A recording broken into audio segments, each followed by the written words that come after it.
BFM Business présente Les pionniers chez Fred Mazzella, avec Frédéric Mazzella et Stéphanie Colo. Au sommaire des pionniers cette semaine, nous allons commencer par le tête-à-tête, la séquence qui explore ce qu'il se passe comme émotion dans l'esprit des pionniers, avec cette semaine un grand pionnier de la télévision qui a d'ailleurs plutôt l'habitude généralement d'occuper ma place d'animateur. Il a créé près d'une dizaine de concepts d'émissions à la télé et à la radio, et notamment Rendez-vous Inter Inconnu et Panique dans l'oreillette. Nous aurons le plaisir de recevoir Frédéric Lopez. En deuxième partie, c'est le pitch avec deux entrepreneurs cette semaine. Justine Lambert, fondatrice de Brands with Benefits, et Raphaël de Monténard, la fondatrice de Swimmy. Enfin, en dernière partie, Fred répondra aux questions que vous nous envoyez via la page des pionniers sur le site de BFM Business. Et Fred vous répond. Et tout de suite, pour commencer, le tête-à-tête avec Frédéric Lopez. Les pionniers chez Fred Mazzella, le tête-à-tête. Bonjour et bienvenue Frédéric Lopez. Merci. Tu es journaliste et animateur télé. On t'a vu emmener des stars à l'autre bout de la planète dans une émission Rendez-vous Inter Inconnu, très connue justement, qui est en fait un concept inédit que tu as créé. D'ailleurs, tu as aussi créé quasiment une dizaine d'autres émissions. Tu es pour cela justement considéré comme un pionnier de la télé. Alors, tu connais le principe de l'émission ici chez les pionniers. Ce qui nous intéresse, c'est d'aller explorer les émotions, les ressentis derrière tout ce que tu as pu faire, derrière toutes ces choses nouvelles. Et qu'est-ce qu'on ressent quand on fait ces choses-là ? Eh bien, c'est le sujet de l'émission. Alors, on va commencer par, tout simplement par là où tu es né. Donc, tu es né à Pau en 1967. Et est-ce que tu peux nous dire quelques mots sur ton enfance, à quoi elle ressemblait ? Ouais, déjà ma naissance, ma maman a accouché, on va dire, en cachette à Pau. Elle avait 17 ans à l'époque, ça se faisait pas trop. Elle était tombée enceinte, elle avait 16 ans. Et donc quand j'étais petit, j'écrivais Pau à l'école. Et en fait, je connaissais pas Pau. Des fois dans la rue, les gens me disent moi aussi je suis de Pau. Mais en fait, je suis né, mais je connais pas Pau. Mais voilà, D'accord, je suis né là-bas. Tu n'es pas resté à Pau ? Je suis né en cachette. Voilà. D'accord. Et donc, alors moi j'ai lu que tu as fait 19 déménagements dans ton enfance. Ouais. Alors mon père n'était pas gendarme, il était instable. Donc en fait, on a beaucoup déménagé. Et c'est pas rien parce que quand on déménage, en fait, on passe son temps à être le nouveau. C'était mon nom en fait quand j'étais gosse. Le pire, c'était la 4e où j'étais dans 3 collèges en même temps. Enfin, pardon, 3 collèges les uns après les autres. Donc j'ai fait 3 collèges en 4e d'affilée. Et donc ça crée à la fois une capacité d'adaptation, parce que forcément on est obligé de s'adapter, et en même temps je passais mon temps à quitter des gens auxquels je m'attachais. Donc dans l'attachement, tu vois, ça s'est un peu retrouvé dans ma vie. Tu as développé des relations, tu es obligé de les... Très bizarre, avec la peur de perdre en fait. Alors finalement, tu choisis la voie du journalisme, tu vas à l'IPJ, puis tu commences ta carrière sur la radio, Autoroute Info, et puis en tant que reporter et animateur local sur Télé Lyon Métropole. Qu'est-ce que tu aimes dans ce métier ? Ça s'est passé en fait au lycée. C'est même au collège, je crois que j'étais en 3e, c'est ça. Et en fait, je n'avais pas vraiment eu beaucoup de compliments dans ma vie. Et le prof de français, à un moment donné, rend une rédaction. Il fallait inventer la suite d'une histoire. Et donc, il rend de la meilleure note à la moins bonne. Et moi, je ne comprends pas pourquoi il n'y a pas la mienne. Et puis, à un moment donné, il dit, voilà, je voudrais vous lire une copie qui m'a fait beaucoup rire à la maison.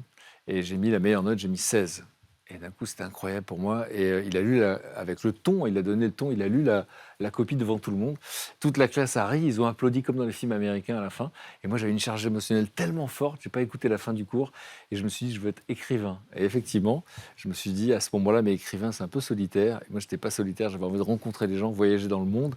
Et c'est là que je choisis d'être journaliste. Donc, ce qui m'attire, pour répondre à ta question, c'est la rencontre. Les interviews, c'est une manière de vivre par procuration. Moi, j'ai eu la chance d'avoir beaucoup d'expérience, mais quand quelqu'un me raconte son histoire, c'est un morceau de vie que moi, je n'aurais pas, en fait. Alors, dans l'émission, on a Stéphanie Colo qui vient nous donner quelques informations additionnelles au fur et à mesure. Et donc, cette fois-ci, Stéphanie, tu vas nous parler... Le parcours de journaliste de Frédéric Lopez, parce que votre première création, elle remonte à 1994.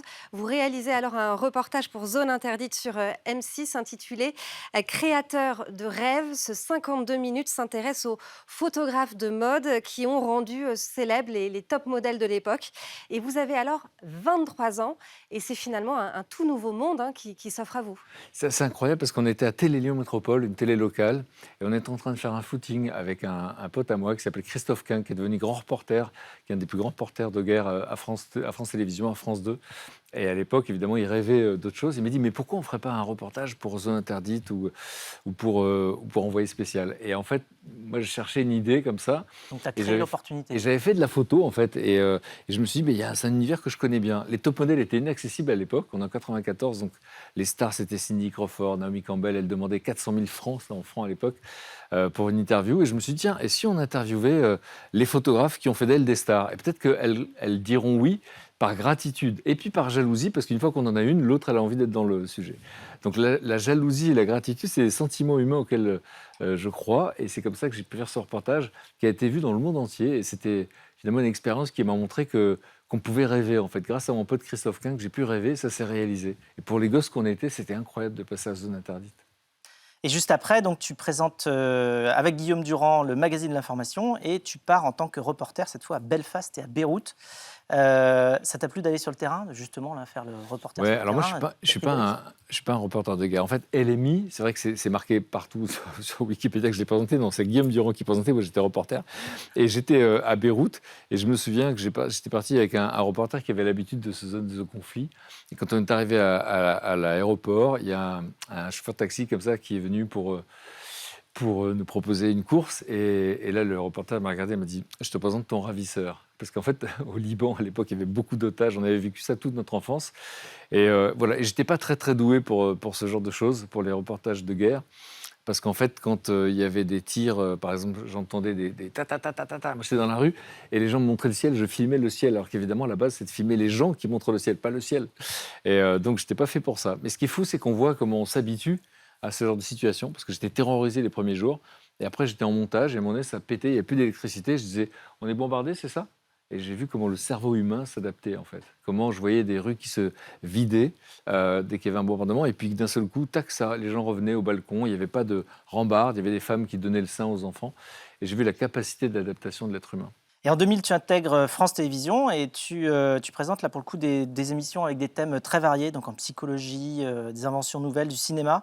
Est-ce que là, tu te sens dans ton sujet? Je me sens plus vieux surtout. Non, alors l'émission de cinéma, c'était incroyable parce que moi j'arrivais d'LCI, une chaîne info, et puis on me recrute. Je croyais que j'allais devenir rédacteur en chef ou chroniqueur. Et en fait, on me propose de présenter l'émission sur France 2 en deuxième partie de soirée. Et là, je me retrouve face à des stars, il n'y a pas de public. Et donc, du coup, je me retrouve juste face à des stars qui sont des stars du 7e art que moi, je voyais sur grand écran. Et là, je me souviens que je suis très, très intimidé. Quand je pose une question à Carole Bouquet, à chaque fois que je pose une question, elle dit non, comme si j'avais j'avais envie de dire « mais si, j'ai vérifié », etc. En fait, elle s'amusait un peu de ça. Et voilà, j'ai retrouvé quelques années plus tard. Et c'était cool, je me sentais plus à l'aise. Mais en tout cas, j'étais très intimidé par les stars à l'époque. Et alors donc, cette aventure-là, elle dure 3 ans. Et ensuite, alors France Télévisions met fin à tes fonctions. Alors comment ça se passe? Qu'est-ce qui se passe dans ta tête? Alors c'est là que je à ce moment-là? découvre le milieu, en fait, en vérité. Parce que ça avait été plutôt chouette dans ma vie jusqu'à maintenant. Et puis je m'étais disputé avec un conseiller du président de France Télévisions, et qui était quelqu'un de très puissant et qui voulait mettre un ami à lui à ma place, alors que l'émission cartonnait. C'est juste comme ça, j'ai compris que ça peut être comme ça. Et j'étais protégé en fait par la directrice des programmes, par les audiences, par le succès. Et puis les années sont passées, et puis les directrices sont parties, etc. Et un jour, il a eu ma peau. Donc on m'a annoncé ça 2 jours avant la fin du contrat, alors que j'avais refusé d'aller ailleurs, etc. Parce que j'avais des propositions. Et voilà, et en fait, j'en avais jamais parlé à l'époque. Je pense que les gens avaient d'autres soucis dans leur tête et tout. Mais moi, ça a été quelque chose que j'ai vécu comme une injustice, en fait. Parce que c'était en plein succès, voilà. Et c'est là que je me suis retrouvé sur divan d'un psy et que j'ai imaginé Terre Inconnue.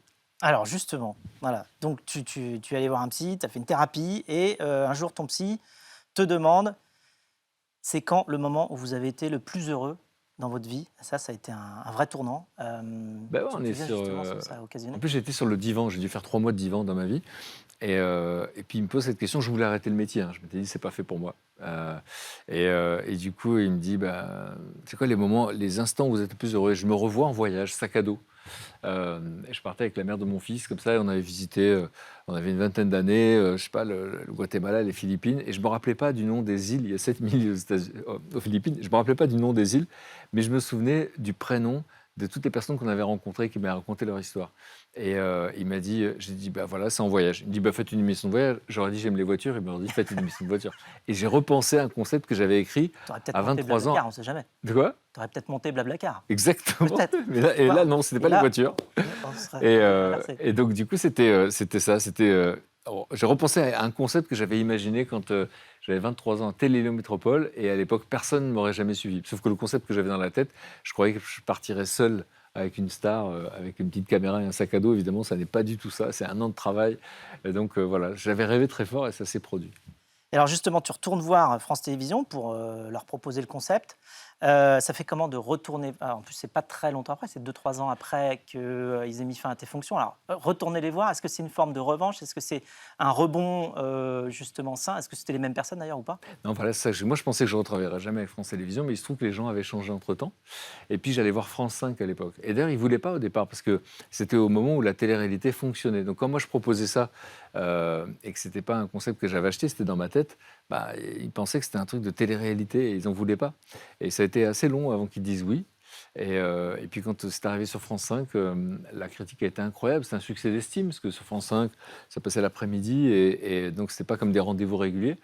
Mais voilà. Et puis il y a une autre année de chômage, et après je suis arrivé sur France 2 en prime time. Oui, parce que du coup, avec ce succès d'estime, dès 2006, ça passe en prime time sur France 2.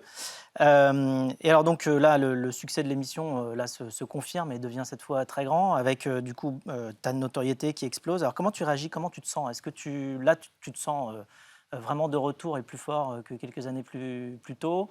En fait, à l'époque, la chaîne m'a acheté un programme, donc on revient pour un one-shot, comme on dit. Ah oui. Donc je veux dire que je joue ma carrière sur un one-shot. Et c'est Muriel Robin qui accepte de partir en terre inconnue. Elle était partie avec moi sur France 5. Et là, elle accepte de partir pour la première. Et je voudrais une reconnaissance jusqu'à la fin de mes jours, évidemment. Et elle part, en fait, avec moi en terre inconnue. Il se passe des trucs incroyables. Et quand on diffuse le film à 20h50, on ne sait pas si les gens vont vibrer comme nous. Parce que nous, ça a duré 3 semaines. Là, ça dure 2 heures. Et à l'époque, il n'y a pas encore les réseaux sociaux. Et c'est vrai, il y a des forums. Et d'un coup, les gens m'appellent, on se dit, il se passe un truc, regarde et tout. Et les gens disent qu'ils ont pleuré chez eux. Et c'était incroyable. Nous, on était en larmes. Et effectivement, après, le succès m'a dépassé. C'est devenu un truc qui nous a dépassés tous, parce que parfois, la chaîne était à 12% de part de marché de moyenne. Nous, on était à 29%. C'était hors norme. Et c'est quelque chose qui met la pression, parce que moi-même, je me mettais déjà la pression. Mais là, on a peur de décevoir. Alors, ton meilleur souvenir, justement, de tous ces voyages, tu en as fait 26 au total. Ouais, c'est difficile d'imaginer, mais notre rencontre t'a apporté. Et lui dit, bah, en fait, avant de vous rencontrer, je ne savais pas que j'étais courageux. Et en fait, depuis, il avait éradiqué le fléau. Ça veut dire le simple fait de l'écouter, de porter un regard, de l'admirer, ça avait monté son estime de lui. Il avait pu combattre ce fléau. Et moi, je ne savais pas qu'on pouvait changer le regard de quelqu'un en portant tout simplement son regard bienveillant sur quelqu'un. Alors, on voit toutes les émissions. Alors, on voit aussi ta dernière mission que tu as faite avec Thomas Pesquet. Tu arrives au village. On va voir ça dans un instant. Et qu'est-ce que tu voulais transmettre au final? Est-ce que tu penses que tu l'as transmis avec cette émission justement à tous les téléspectateurs? Donc là, on voit Thomas et toi qui je suis arrivez avec dans Thomas un pour ma village du nord de dernière. Ça se Colombie. passe en Colombie. On voit les chamans. Donc le spationaute et le chaman, je peux dire que c'est un truc que je n'oublierai jamais. Puisqu'on est vraiment un peu coupé du monde. Et donc, ils vivent dans la forêt, dans la montagne. Et quand il va leur montrer qu'il est allé dans l'espace, c'est une image et un moment très, très fort. Moi, ce qui a compté pour moi, en fait, toute ma vie, c'était de dire « n'ayons pas peur des autres ». Voilà, je trouve que le monde est un peu en train de se crisper. Il y a beaucoup de haters, c'est un peu la mode, etc.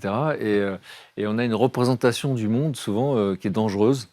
Alors qu'en fait, il se passe des choses incroyables et qu'il y a des gens formidables. Et voilà. Et en altitude, où la nourriture est rare, sont plus coopératifs qu'en vallée quand il y a de l'abondance. Donc ça explique aussi pourquoi la solidarité manque dans nos sociétés.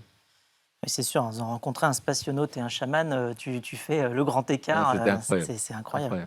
Et donc, c'était un concept que tu as créé, hein, je le redis, c'est quand même un concept d'émission créé, ce qui est vraiment pas courant en fait à la télé, on se rend pas compte, mais souvent c'est des concepts qui sont importés d'autres pays, qui ont déjà marché ailleurs et qu'on décline en France. Mais alors tu en as créé d'autres, toi tu as créé une dizaine de concepts, dont Panique dans l'oreillette sur France 2 en 2008, Au bout de mes rêves à la radio en 2011, Leur secret de bonheur et La parenthèse inattendue sur France 2, etc. Comment tu arrives, alors là tu nous as expliqué un petit peu que c'était pas facile, mais comment tu arrives à ce qu'on te dise oui quand tu arrives avec quelque chose de nouveau? Souvent tu n'as même pas encore de pilote. Tu dois faire financer justement la première émission. C'est quoi Tu sais, il y a cette phrase qui dit c'est parce qu'il ne savait pas que c'était impossible qu'il l'a fait. Et je crois que je ne savais pas que c'était impossible, mais c'est vrai que c'est très très compliqué. Et maintenant que je connais un peu le métier, je comprends pourquoi, parce que les patrons de chaîne, tous les jours, tous les matins, il y a des tas de gens qui regardent l'audience. Si ça baisse d'un point, on les fusille, etc. Donc en fait, ils sont terrorisés. Et forcément, ils n'ont pas envie de prendre des risques. Donc qu'est-ce que c'est naturellement qu'ils font? C'est d'acheter un concept qui est marché dans 40 pays. Que ce soit The Voice, que ce soit Danse avec les stars, ça a marché partout. Donc la personne qui vient voir la chaîne lui montre non seulement le concept, ça existe, voici les images, et lui montre les audiences qui ont déjà existé. Et moi j'arrive, c'est dans ma tête. Donc il faut avoir quelqu'un en face qui est capable de l'imaginer. Mais souvent la peur qu'ils ont fait qu'ils ne l'imaginent pas. Donc j'ai vu beaucoup de gens, d'un coup dès que j'arrive, en plus à l'époque, je ne me rendais pas compte de ça. Et je croyais que c'était malin de dire, voilà, tout a été, parce qu'on voit souvent des émissions qui reviennent, bon, tout a été créé en télévision, et je faisais sauf ça. Et je croyais que c'était un argument. En fait, c'était l'argument contraire. C'est que c'est une manière de dire, oh putain, faisait peur. Ça leur faisait peur. Si ça n'a pas été créé, c'est qu'on ne sait pas si ça va marcher. On ne sait pas si ça va marcher. Et voilà. Et j'entendais à l'époque de Panique dans l'oreillette, ça a été pendant 7 ans. On me disait, alors j'expliquais le concept, je parle à une star, et puis ses proches me parlent dans l'oreillette, me donnent une autre version de l'histoire. Et pendant 7 ans, on me disait, mais non, parce que finalement, qu'est-ce qu'ils vont dire les amis? Oui, elle est très généreuse. Et en fait, je disais, mais non, mais mes amis, ils sont mes amis depuis toujours parce qu'ils me chambrent, en fait, parce qu'ils me vannent. Et c'est ce qui s'est passé dans la réalité. Donc il a fallu attendre 7 ans. Pendant 7 ans, mes amis me disaient d'abandonner, parce qu'on me disait non. Ils me disaient, je passe à autre chose. Et j'étais comme, c'est une forme de folie, j'arrivais pas à passer à autre chose. Et je marmonnais comme ça, je disais, mais je vous jure que ça fera le tour du monde. Parce que moi, j'avais le truc dans ma tête. Bon, il se trouve que dès que l'émission existait, elle a été vendue dans 12 pays. Alors, elle n'a pas existé dans 12 pays, puisque le format a été acheté. Puisqu'en fait, moi, je ne savais pas comment ça marchait à l'époque. Il fallait envoyer les audiences et tout. Moi, j'étais occupé par ce que je faisais. Mais elle a existé en Espagne, elle a existé au Liban, et c'est une grande fierté. Et c'est vrai que mon psy m'avait dit il y a quelques années que j'avais déplacé mon ego de ma personne à mes idées. Donc, voir une idée qui existe à l'étranger, c'est incroyable. Et alors, en 2018, tu prends une décision inattendue, Stéphanie. Oui, 2018, coup de théâtre. Vous quittez la présentation de votre émission Rendez-vous en terre inconnue. Après 26 numéros, 14 années à la tête du programme, vous passez la main à Raphaël de Casabianca et vous l'annoncez en direct à Franck Gastambide qui s'apprête à s'envoler vers l'Inde. Et c'est une véritable douche froide pour l'acteur. On regarde l'extrait. Moi, je vous propose une expérience un peu extrême. Je ne pars pas en terre inconnue. Ah non, tu vas pas me faire ça. Moi, je pars avec toi. Je connais personne là-bas. Tu comprends? Je rêvais de passer la main. Et donc, j'ai cherché la perle rare, cherché quelqu'un de sincère et de légitime. Et donc, j'ai trouvé quelqu'un d'extraordinaire, qui est légitime, qui a l'expérience du voyage et qui va être mon successeur. Et vous allez le rencontrer dans l'avion au moment où vous enlèverez le bambou. C'est comme un mec qui te dit « Allez, viens, on te met dans une cage à requin. » Puis finalement, tu le pousses et il n'y a pas la cage. C'est exactement ce qui est en train de m'arriver. Mes repères, les seuls qu'il y a, c'est que toi. Ah, je l'ai pas vu venir, celle-là. Ah, pourquoi tu décides d'arrêter? Alors, pourquoi je décide d'arrêter? Pourquoi on décide de l'apprendre à Franck Gastambide, qui vit un sale moment à ce moment-là? On est très potes. On est très potes aujourd'hui. Non, j'ai voulu arrêter parce qu'en fait, l'expérience, elle est très forte. Tous les invités disaient que c'est le voyage d'une vie. Et donc, on l'a dit tout à l'heure, 24 voyages d'une vie, ça fait beaucoup. Ouais. Et l'expérience, elle est assez spéciale. Thomas Pesquet, qui est notre ami en commun, Thomas Pesquet, avant de partir, il m'avait dit tu sais, moi, je ne sais pas si tu veux que je vienne parce que je ne suis pas émotif. Je dis, ah bon? Et donc, j'ai dit, viens quand même. Il le dit dès le début de l'émission. Finalement, à la fin, il est bouleversé. Et il a expliqué aux téléspectateurs que ce n'était pas naturel. Donc, un gars pas émotif qui dit, c'est pas naturel. Parce qu'en fait, on s'attache à des gens. Pendant 3 semaines, on les regarde dans les yeux. On n'a pas le droit de regarder les traducteurs. Donc, ce qu'on voit comme une conversation profonde qui dure 5 minutes à l'écran, des fois, ça durait 3 heures sur un caillou. Et du coup, on a regardé les gens pendant 3 semaines dans les yeux. Et on doit leur dire non pas au revoir, mais adieu. Et en fait, c'est terrible, parce que c'est des gens vulnérables, des gens fragiles, qui sont souvent des minorités dans leur propre pays. et on sait qu'on ne les reverra pas. Au début, je me faisais croire que je les reverrais. Et donc, c'était très, très, très dur. Et là où je me suis rendu compte qu'on avait un problème, c'est quand je partais à l'aéroport, donc pour partir en terre inconnue, et je me souviens avoir pleuré sur le trajet en partant à l'aéroport. Donc, c'est comme si c'était le réflexe de Pavlov. Je savais ce que j'allais vivre. Et là, j'ai compris qu'il fallait passer la main. Bon, alors justement, tu fais quoi après? Après Terre Inconnue, j'ai pas annoncé que j'ai abandonné la télévision. Parce qu'on m'avait dit qu'il ne faut surtout pas faire d'adieu. On ne sait jamais.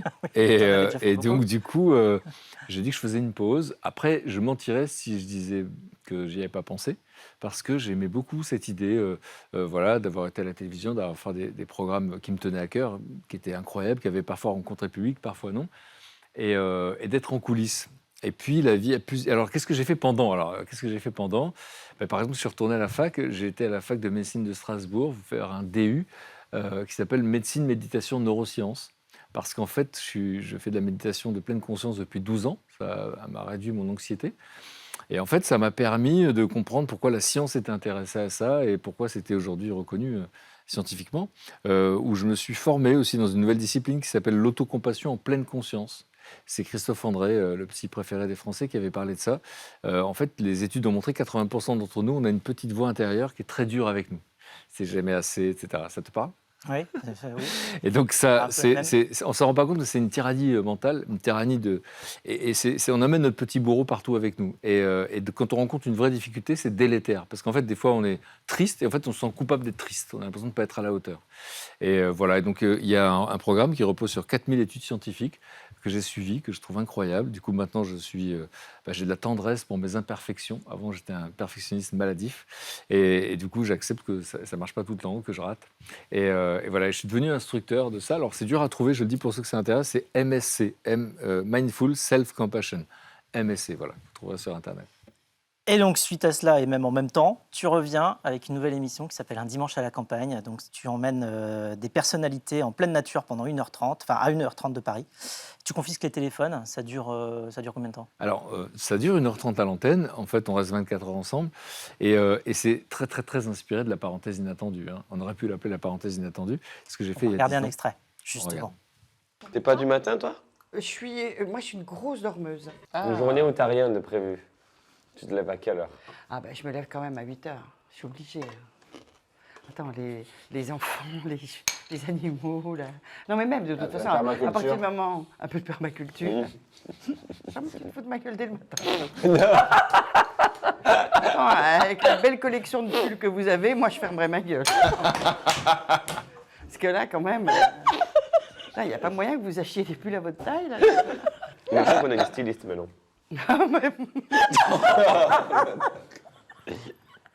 La personne est payée pour ça. Elle est rémunérée. Bon, on voit que c'est bien animé. Tu cherches à transmettre quelle émotion Alors là, c'est un petit moment du matin, etc. C'est vrai que les invités qui viennent dans cette émission, souvent, on ne sait pas avec qui ils vont être, qui ils vont rencontrer. Ça se passe pendant 24 heures. Et ce qui m'intéresse, c'est de chercher à comprendre en fait, ce qui fait qu'ils sont dans la lumière. En fait, je me suis rendu compte, à l'époque de la parenthèse, que c'est une émission sur la résilience. On n'est pas dans la lumière par hasard, si tu vois ce que je veux dire, Frédéric. Et donc, du coup, il y a souvent un trauma dans l'enfance, parfois dans la famille, parfois à l'école, etc. Et c'est vrai que, du coup, c'est intéressant parce que c'est des gens qui sont souvent d'un milieu ordinaire. On est tous d'un milieu ordinaire, la plupart, et qui ont des rêves souvent inaccessibles. Et ils vont rêver très fort. Il y a beaucoup d'obstacles dans l'existence. Et ça me plaît de raconter les obstacles, de raconter les échecs et de donner envie d'entreprendre. Et en fait, c'est la raison pour laquelle j'ai choisi de revenir et faire cette émission. D'abord parce qu'il y a beaucoup de gens qui ont envie de la revoir et qui le disent sur Internet. Ensuite, parce qu'il y a des gens qui ne l'ont jamais vue, parce qu'elle passait tard le soir, à 23h. Et enfin, parce qu'elle inspire. Et l'exemple que j'aime donner, c'est un garçon qui s'appelle Christian Delaché, qui a créé la première communauté d'entraide sur Facebook. C'est 1 million de personnes. C'est la première communauté en Europe. Ça s'appelle Wanted. Donc des gens qui s'entraident, c'est le monde dans lequel je rêve de vivre. Et j'étais impressionné par son parcours. Et à un moment donné, j'avais déjà les larmes aux yeux. Il me dit, mais vous y êtes pour quelque chose. C'est-à-dire, en fait, quand j'ai quitté mon métier d'avocat fiscaliste, m'a-t-il dit, en fait, je me suis mis à regarder la parenthèse en boucle parce que ça m'a donné du courage. Les histoires de ces gens qui se cassent la figure et qui se relèvent, ça leur donnait envie d'entreprendre et de se dire, allez, de dédramatiser l'échec, ça l'a aidé à entreprendre. Donc, ça me plaît de dire que voilà, des invités racontent leur histoire et ça peut changer le monde. Et c'est ça qui m'a donné envie de revenir, en fait. Merci beaucoup, Frédéric. Et puis, quant à nous, on se retrouve donc juste après pour les pitchs. Les pionniers chez Fred Mazzella sur BFM Business.